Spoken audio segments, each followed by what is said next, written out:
Hi guys, welcome back to the channel. My name is Dave, and I can talk all day long about different investment vehicles and products that we can use to grow our wealth. I'm talking about stocks, bonds, ETFs, options, real estate, the list goes on and on. But ultimately, the goal here is to be like Michael Scott and stand up here and make a declaration. I declare bankruptcy!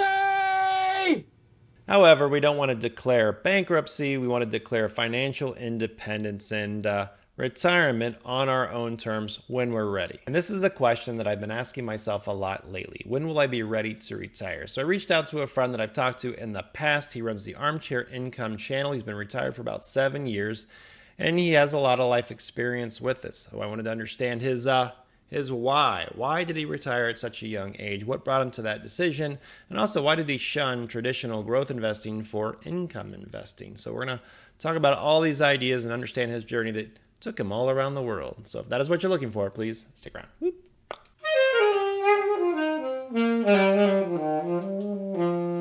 Armchair Income, welcome back to the channel. It hasn't been that long since we talked the last time, but I have you back here because I need you to help me figure something out. Right? I need you to figure out how to retire because you've already done it. You've been retired for 7 years.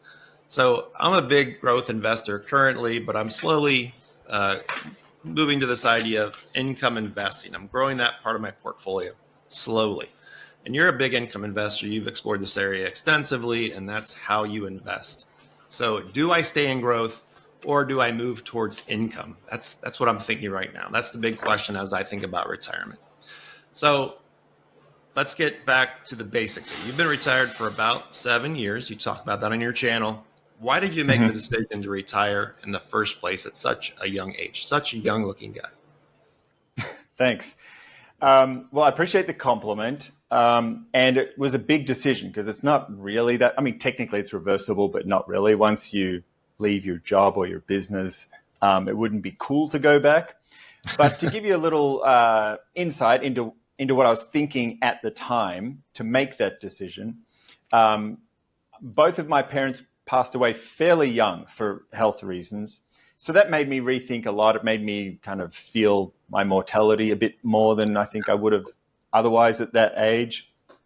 And I think as we get older and we see more friends and family get ill or pass away, it does bring on that feeling of we don't have as much time as we think. When we're young, we feel like it's going to go on forever. So to bring it back to money, though, which is, I guess, more on topic for our channels, if you retire too early, of course, you run out of money, and that's an important risk. You've got to cover your expenses.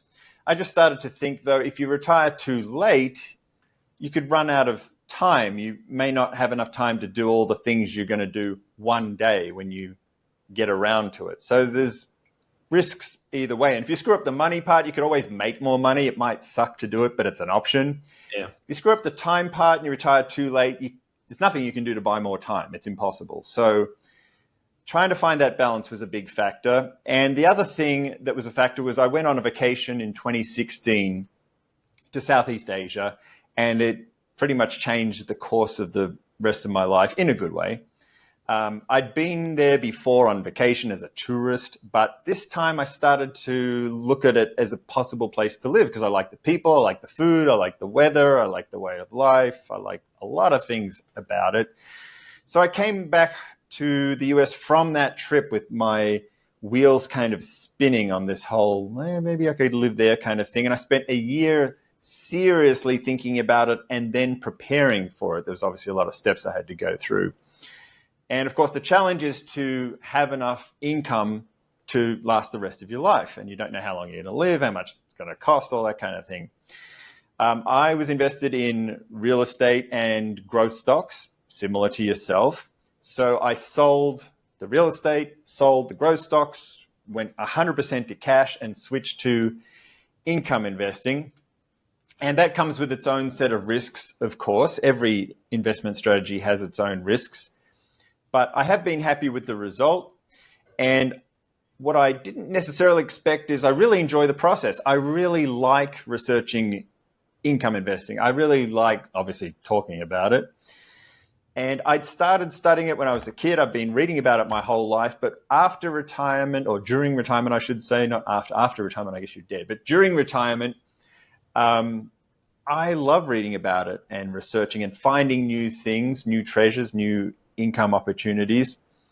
And now that I have more time, I think that's a big factor. When I was working, like I would try to do it in my free time, but it's tough. You know, you've got a lot of responsibilities. Sure. Yeah. And of course, now I have way more motivation to take it seriously. If you make a bad investment when you're working, your salary will fix the problem in a matter of weeks or months or maybe years. But when you're retired, you start with a certain amount, and it's not going to be supplemented with a job. So the more I learned, the more I wanted to talk to other people about it and exchange ideas and ask them, what do you think of this business development company? Or do you think this dividend's strong or it's going to stick around? And in my circle of friends, there's not really that many people that want to talk at length about income investing. And to give you a little bit of background, the first 5 years, I didn't have a YouTube channel. I just played a lot of tennis. I bought a motorbike. I rode around northern Thailand for 35,000 kilometers. I traveled. I went to Europe, around Asia. I had a lot of fun, and I thoroughly enjoyed that period. And I still do a lot of those things and want to do more of them.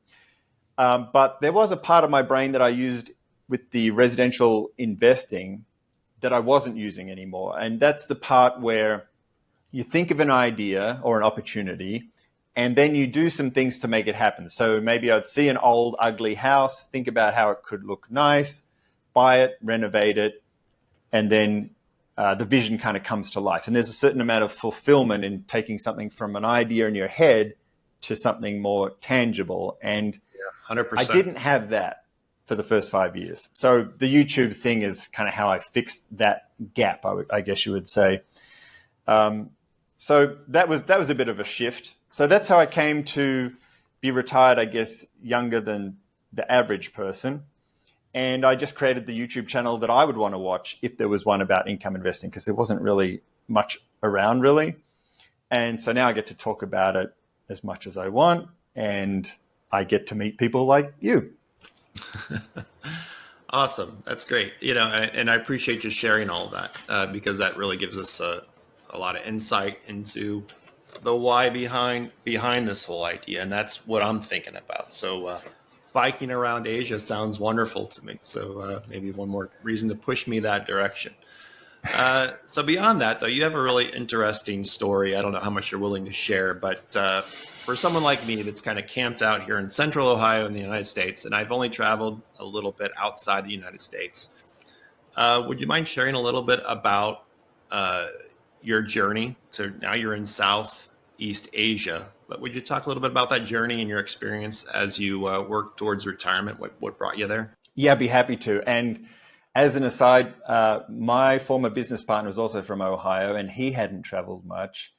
And he saw me traveling a lot, and then he ended up going to Australia as his first overseas trip, Thailand as his second, and I met him here, and then Italy as his third, and now he's a traveling fool. He's traveling like crazy. He's addicted to it. So he's still working in the business, but loves travel. So watch out when the bug hits you. So to give you the answer to your question, though, because that wasn't what you asked, I grew up in Australia, and that's a little bit isolated at the bottom of the world, the way most maps are written. And I'd say Australia culturally is a little bit of a blend of ideas from America and ideas from Europe mixed together. So growing up, I wanted to see those places, and they're obviously a long, long way away. So as soon as I finished university, I was saving up money to go and see the world. I wanted to save up 20,000 Australian dollars, which at the time seemed like a lot of money, maybe not now. So in university, I was a bartender. So I just moved to a nice place called the Gold Coast, beach area, worked hard, every shift I could get to save this 20K. And when I was working, which was in a casino as a bartender, I saw blackjack dealers, and they were making more money and they were working less. So I went to blackjack school, switched to that, and accelerated my savings program, got the 20K. And then I learned that Carnival Cruise Lines would hire dealers to work on cruise ships over the phone. You wouldn't have to go to Miami to interview. So I did that, got a job, and started working in the cruise ship business, actually based out of Puerto Rico, but basically for an American company making American dollars. And the idea was to be able to travel, of course, but by kicking off with a job where you literally travel every day living on a ship, I thought I could stretch out my 20,000 Australian dollars to last longer as I saw the world. So that plan was just going to be 6 or 12 months of travel and then go flying around. Actually, it turned into 7 years because I got some promotions and saw other opportunities in the cruise industry. And then they promoted me to work ashore in Miami Beach. And you can't do that unless you have a green card. And the company I worked for sponsored me very kindly to get a green card. So I got that. So that's why it ended up being 7 years and not 6 or 12 months. But my plan was actually for a career when the travel thing was out of my system. My plan was to work in real estate because that was my professional passion. That's what I wanted to do. So after the 7 years, I moved to the place that I thought would be best for that, which was Las Vegas. And I got a job at the very bottom of a commercial real estate firm and worked my way up there. And when you start in that business, there's no money because you offer no value. And without the market knowledge, no one's interested in dealing with you. So it's difficult. And the first year I made less than $30,000, probably less than 20 actually. But if you stick at it and you get great relationships and knowledge, it can be quite lucrative. So after about 3 years, I started to make decent money and I started to invest in real estate, buying houses and apartments, fixing them up, putting tenants in them, loans, having the tenants pay off the loans. And of course, working in my commercial real estate job. And so that career in commercial real estate was very helpful in terms of being able to invest in growth stocks and index funds in the stock market and real estate on the side. So that was, I guess, my journey of how I got to save up the money to do the investing that gets us here today. That's really interesting. I love Las Vegas. I'm there in a couple of weeks. And, you probably got to see that explosion in the real estate market, right? We also got to see the implosion that was in 2008. So that's probably a really fascinating experience all by itself. We'll have to talk offline a little bit here, but I've got a whole library up here dedicated to blackjack. My background's engineering and math, and I love it. So for no apparent reason, I've got a whole big stack of blackjack books up there. That's an old hobby. So we'll have to talk about blackjack. Yeah, I don't really bring that up much, but for no reason, it sits up there. So most of the people I dealt to were degenerate gamblers that smoked and drank themselves to death. But you're not one of those. Not really, no. All right. It's like I think it's fine. It's funny if you have a math background, you trade options, and you've got a bunch of blackjack books up there. You're probably not much of a degenerate gambler. But still fascinating. I love that you did that. So that's a really cool life experience. Now you're settled in Southeast Asia. Would you ever consider leaving there? You pretty much settled in, and you love that what you're doing there.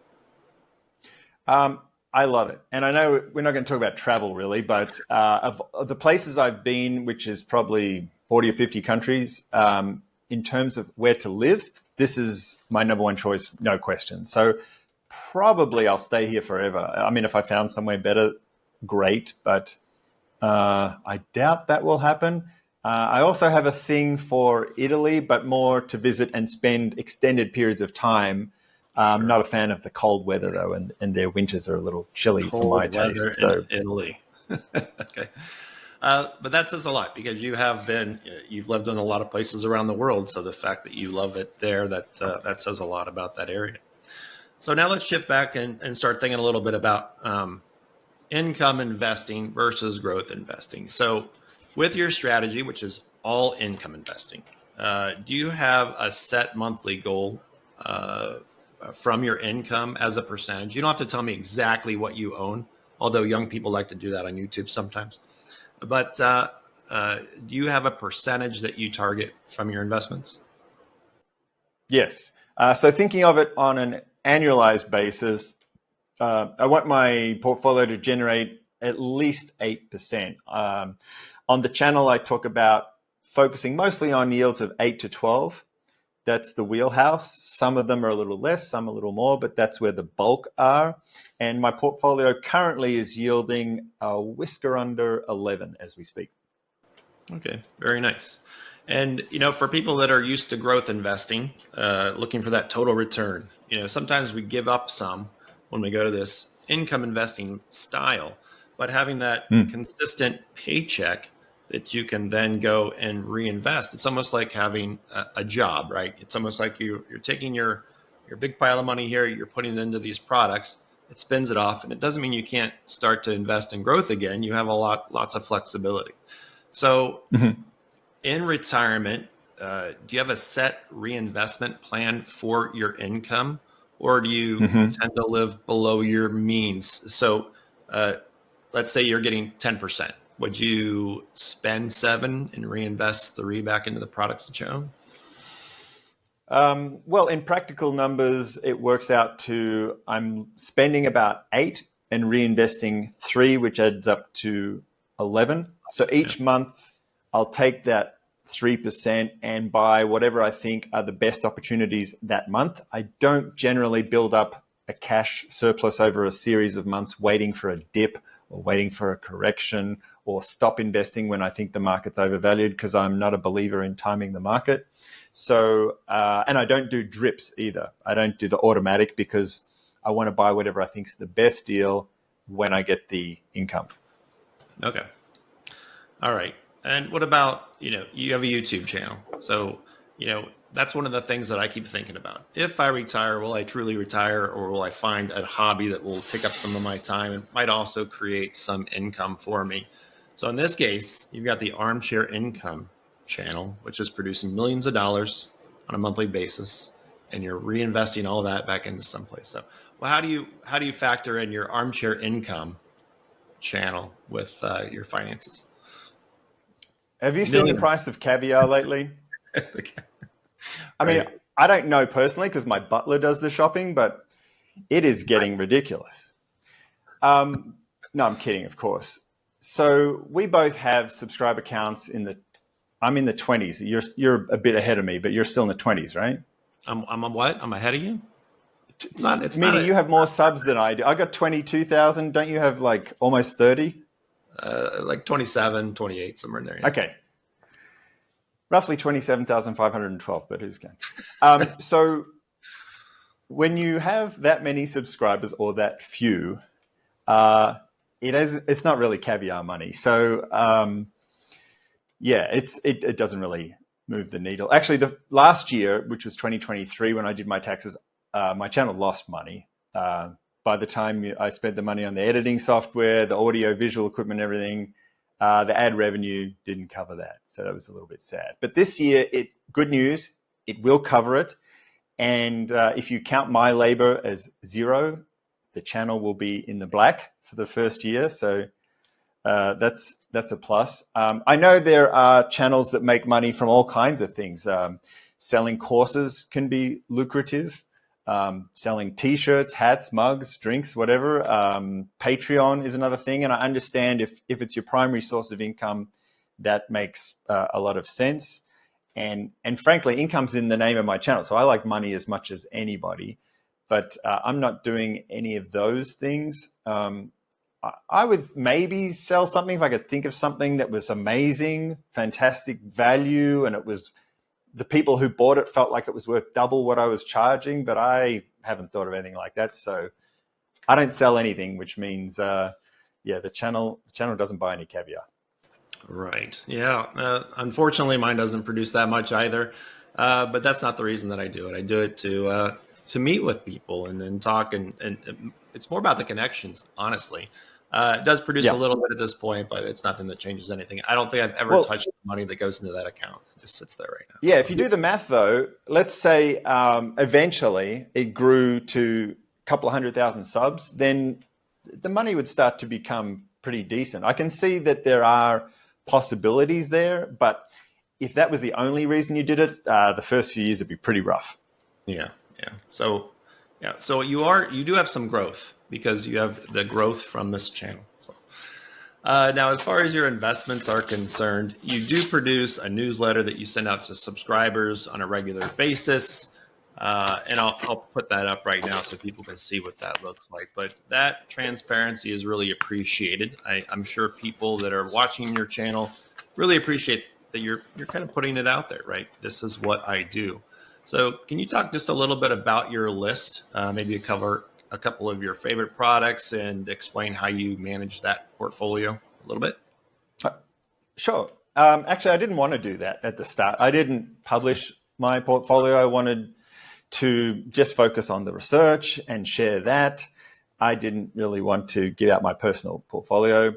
And one of the reasons was I didn't want anyone to follow it blindly, but you can't really control that, unfortunately. All you can do is encourage people to do their own research. And I ended up changing my mind after doing quite a few videos for two reasons. One is that if anyone tells me that an investment is worth looking at, my next question is, well, do you own it? And so I understand people want to know, are you putting your money where your mouth is? That's certainly a valid question. And also to know your bias, because some people on social media are biased for or against an investment. And if you know whether they own it or not, that could potentially affect that. So it's a matter of disclosure. So that's the first reason that I started to share it. The other thing is timeliness. So I would make a video and I think of an example, H-I-G-H, I think that one was. It looked great, right? And then after I made the video, and I bought some, after I made the video, the NAV started going down and I sold it not long after I made the video. So things change, but the videos don't. You can't really go in afterwards and re-edit them or anything. So I wanted something that's a little bit more timely so that if anyone wants to know what I own, I could give some up-to-date information. So I created this Armchair Insider thing. I've got about almost 40 investments, which is more than probably most people have, but I really like diversification to reduce risk. And I like that more than I like trying to pick a few big winners. So that's why there's so many. And I allocate more to the investments that I obviously like the most, but the ones that I think are a decent relationship between risk and return, and less to the investments that are maybe very risky or possibly a little bit overpriced. They would be towards the bottom of the list. And other than the ones that I've covered on the channel that you've also covered, like SPYI, QQQI, JEPQ, JEPI, there are some others like, I'll give two examples then from the list in my portfolio. First one is PBDC, and that one's yielding 9.8% as I checked this morning. That's a fund that's made up of business development companies. And those are private lenders, and they borrow at low long-term rates, and then they lend out to medium-sized businesses, not mortgages, not individual people. And they lend out over shorter time horizons at higher rates, and the spread is their investment income.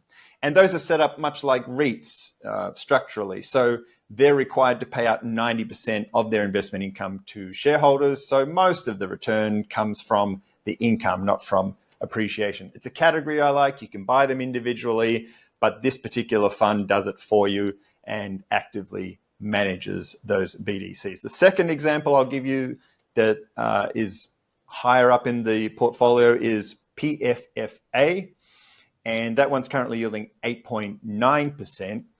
And that's a fund, once again, that diversifies across, this time, preferred stocks. And it holds roughly 200 of those. They tend to be skewed more towards financial companies.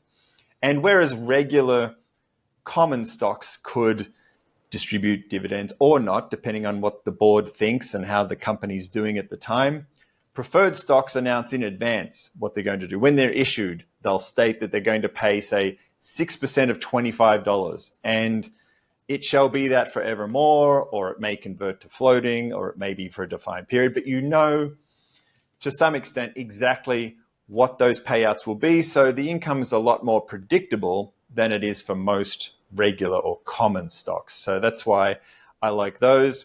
And of course, because of that fixed income element, they behave a little bit like stocks and a little bit like bonds. So in 2022, they didn't go so well because rates were climbing. But if rates do come down, they should do better in the next 12 to 24 months. So those are two examples from the portfolio. And you're asking about management. I don't have a lot of systems or rules. I guess one of them is a 5% cap, but I broke that rule recently because I sold my SVOL because the VIX term structure was looking a little crazy. So just temporarily, I went a little bit over 5%. So I've got like 6.7% right now into SBYI and a little more than 5 in QQQI. But I do plan to buy back into SVOL. So there's that cap. That's one thing. And then, as I said earlier, higher risk, smaller allocation. And the goal is not, by the way, to die with the biggest portfolio. So I'm not trying to maximize total returns. If I was, I'd probably get SCHG, XLK, QQQ, something like that. Yeah. It's just to get consistent income. So I was checking out your channel here, and I see that your most popular video is TSLY from Yield Max. And I've watched that 37,000 times myself. That's probably where most of the views came from. But these Yield Max products, they're pretty wild. But if you look on YouTube, they're discussed all over the place. These are some of the more popular videos that we can do when it comes to income investing, because people, when they first get into this, they look at yield, they look at that, and then they make their determination. Oh, that yields a lot. They just don't understand the mechanics behind it. So as an income investor, you must absolutely love these products because of that fabulous yield that we see there, right? However, I don't see them in your list here. So can you explain why these aren't on your in your list of 36 different ETFs? Why I don't own the investment that got the most views on the channel? That's a good question. I agree YieldMax gets a lot of attention because some of those yields are over 50%, which is insane. Yeah. The interview was with Jay, who I like. He was a great person to interview. And that video does have over 100,000 views, 110,000 actually. So if I wanted to grow my channel, I would just have Jay on every week. Jay's opinion on yields, Jay's opinion on ETFs, Jay's opinion on everything, and I would have a much bigger channel. But my channel's about the investments I'm interested in. It's not about the investments that get the most views. So that's why there was just that one interview. And the reason I interviewed him in the first place was it was new. It looked interesting. I mean, those yields were insane.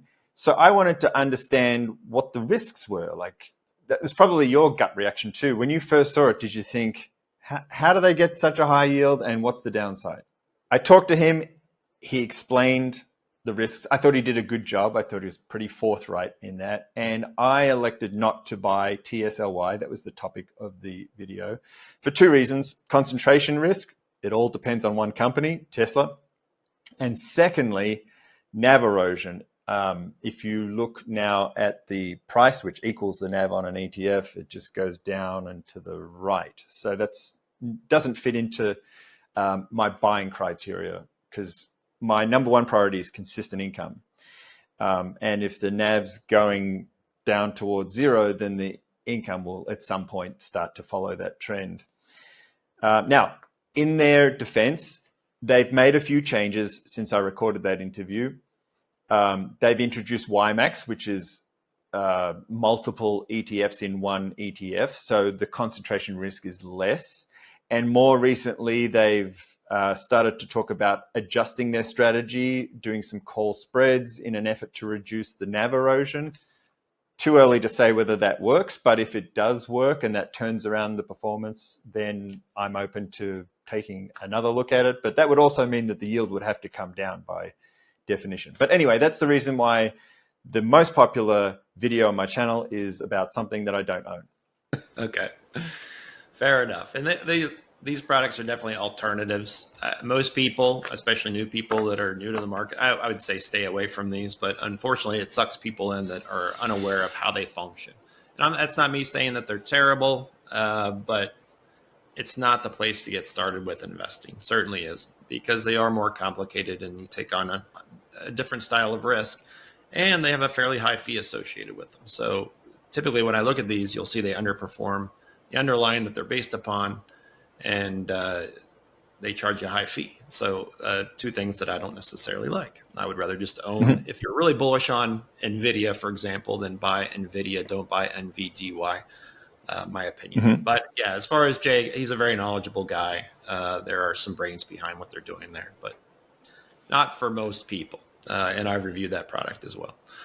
So here in the United States, when it comes to early retirement, and again, this is me thinking out loud a little bit. When it comes to early retirement investment strategies, the hot topic is to talk about which FIRE movement you're a part of. So which one will you join? Which one will be your tribe, right? So which one do you belong to? And we have several different types here. Some of the examples are lean FIRE, right? This is the minimalist lifestyle, right? Live off a very little, save a ton of money. And there's fat noodles, right? Fat FIRE. I'm more skinny fat than real fat, but that's where you get to really live it up in retirement, right? You save a bunch and you have a bunch. Right? So this is a good combination. I think most people would say I'd love to be part of fat FIRE.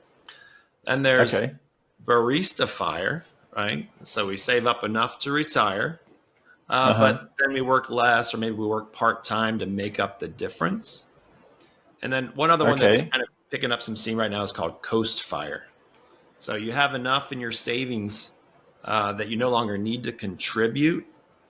So you can work a lower wage job, for example, to cover the other expenses that you might need. So 4 different types of FIRE, and I'm sure more will be on the way. So which one do you fit into? How would you categorize yourself? Or do we need something completely different? I don't fit neatly into any of those. But as you probably saw from my career path, I don't do what my friends or family thinks I should do. So I would describe my situation as, and this doesn't get as much coverage on the internet, but a little bit. I looked these up, and I would describe it as geo arbitrage FIRE, which means generating income in a strong currency and spending it in a currency that's not as strong. That has worked out very nicely for me. My original plan actually was to retire back in Australia. There's an area I really like called the Sunshine Coast, and it's expensive. Like a nice part of America would be expensive to retire. So if I were to have continued on that path to retiring there, and I shopped for houses and everything and figured out all the math, I would have needed to work for another 10 to 15 years to be able to afford to do that. And obviously I didn't. So I would say to someone, by the way, if they're thinking of this geo arbitrage thing where you move to a place where the money goes further, not to do it just because you can retire younger. I would say instead, because maybe you won't like the place, and if money's not important if you don't like where you live, right? Being happy is much more important. So I would say don't move somewhere just because of the money, but do consider places that you might like. Do consider visiting them, checking them out, and this as an option. And if you love the place, which is what happened to me, I go to Southeast Asia and fall in love with the culture, the people, the area, the climate, all these things, well, then it can work out. So that's what worked out for me. It's obviously not for everyone. Not everyone's going to leave their home country and go and relocate to another place, but that's what made sense for me. So having done it and looking back, I would say it's worked out well because I got to retire younger than I would have if I'd gone to the fairly expensive Sunshine Coast. And living here, I've got access to all the things I like. It's a nice lifestyle. I get access to healthy food that's very affordable. Healthcare is fantastic and affordable. I can travel very easily, much more easily than I could in the US or Australia. From Australia, there are no countries you can go to that are close, unless you count Papua New Guinea. In the US, you've got Mexico, Canada, and that's all that's really close, right? So here, like I can go to half a dozen countries in less than 2 or 3 hours. So that's really nice. I feel very safe here. There's like no noticeable crime at all, so that's good. The local culture is very welcoming to foreigners, so that's a plus. My expenses are low, and as I mentioned before, I think my biggest expense by far is leisure travel, which is flying to other countries, and that's something that would be easy to cut back if I had to do it, but hopefully that'll never happen. Okay. Yeah. All right. That's fascinating. I think about people here in the United States a lot. It's like Ohio is pretty inexpensive for the U.S., but a lot of times to make the big bucks, they suggest go to the city, right? Go to the city, and then you can always retire back to the country. Or I'm not in the country here, but you get the idea. So you're taking that to another level and reaping the benefit there.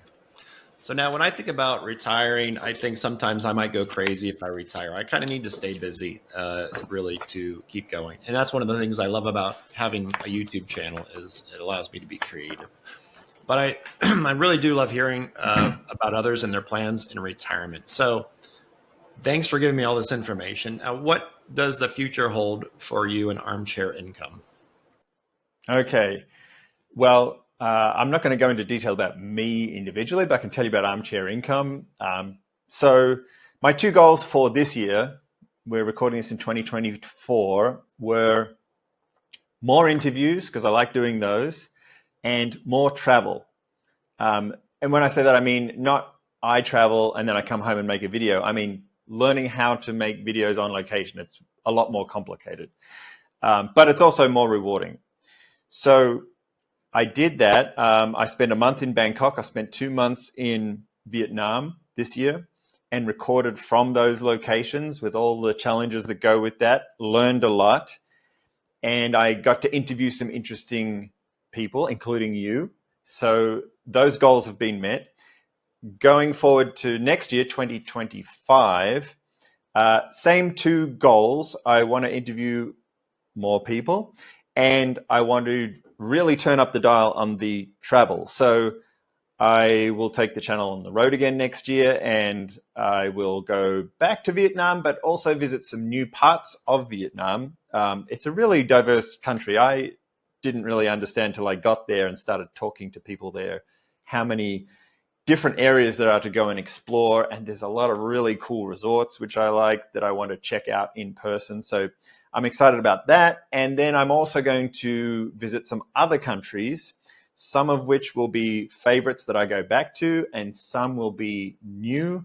But for now, I'll leave those as surprises. So expect to see similar content in that I'll speak about income investing, just some different backgrounds. As we sit here and talk, I was thinking about a couple other things, and hopefully I can ask you these questions too real quick. First one is, when we talk about growth investing and income investing, I'm more on the growth side. And I think in retirement that I can afford to continue to have growth and I'll continue to build up my income.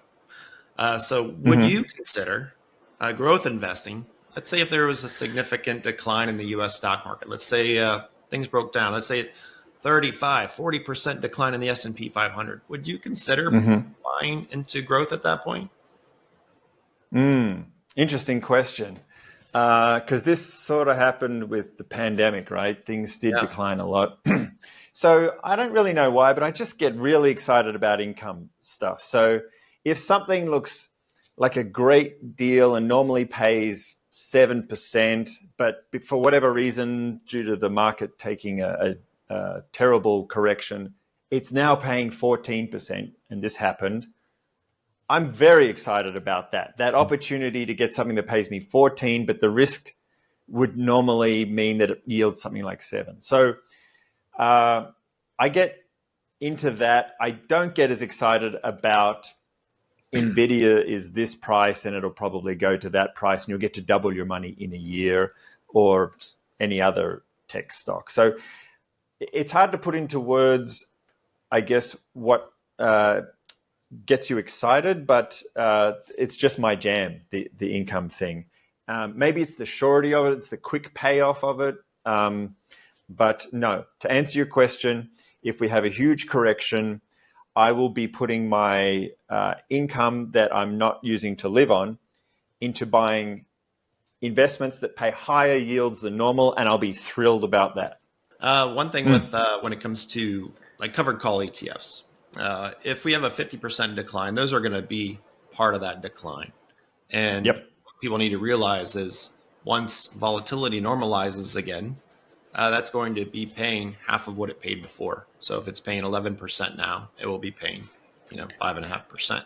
So there will be that adjustment in some of these types of funds. So that's where I think. And that's, sorry to interrupt, but that's assuming that the correction is sustained for more than days or weeks. You're talking about a correction that would go on for months or years, right?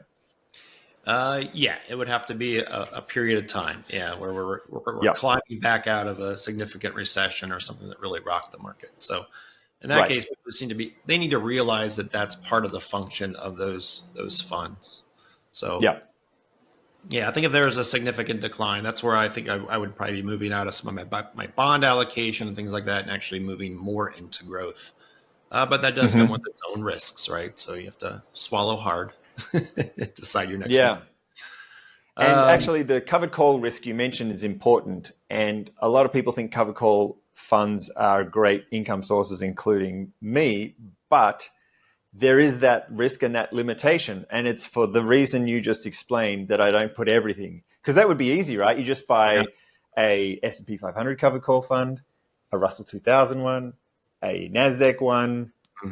You're done. You don't even have to check your brokerage account anymore. But no, I wouldn't put everything into those because a sustained correction would hurt the income long term, which is not what I want. So that's why I go into all these other areas. Yeah, and that's why I did a video recently where I think they pair up well. Some of those covered call ETFs with just buying the underlying and going long that position as well. So, all right, last one. What would it take you to get off the armchair? So would you ever consider going back to work full time for an incredible job, right? Like, I don't know, you get to be Tiger Woods' caddy. You get to go along with, I don't know, whatever it might be. You get to go to the Waffle House with him, hang out, do whatever you want to do. Well, is there something that would get you off the armchair and back to full-time work at this point? Well, I'm into tennis, so I guess if I was to consult for the number one player in the world, actually, they don't want my advice. So the short answer regarding a job is no, I don't want a job. I'm really enjoying this YouTube thing because I don't have a boss. No one tells me what to do. I don't have to show up to work at any given time or place. I can go anywhere, do what I want. And that freedom is great. And also, if you think of an idea, you can just make it happen. And I don't know about you, but I've never had a job like that where you can just think of something maybe while you're having a shower in the morning and then the next day you make it. That's pretty cool. And you don't know the upside, like something fantastic could happen.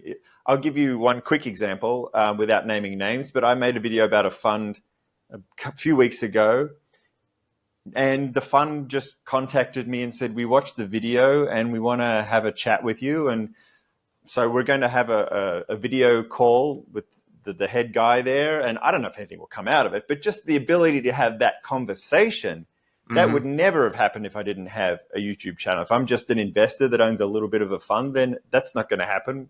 So little unexpected things like that are a plus to having the YouTube gig, but a regular job with a boss and a paycheck and an office or something like that, no, not going to do that.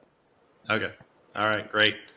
Well, thank you so much. I really appreciate you sharing your experience here, because for someone such as myself that is looking forward to that point in my life, well, I say, I want to continue to do something just like you. I think having a YouTube channel like this where you get to meet people and meet fund managers, that's been the best part about it. So, and sharing that experience. So thank you for sharing your experience. I really appreciate you taking the time and coming here and talking to me. Great to chat with you, Dave. So it's interesting to hear people's experience in retirement. If you like what he says there, if you like this income idea, check down in the description. I'll leave a link to his channel. Check it out. Before you know it, you'll be humming along to Armchair Income. It's very catchy. I'll give him that. I still tend to lean towards growth investing with a combination of doing options and also utilizing some income strategies like he has on his channel. But very interesting approach and a very interesting story to me. So yeah, go check out his channel and let me know what you think. Any questions on this? Ask me down below, and have a great night, and we'll see you soon. Take care. Whoop.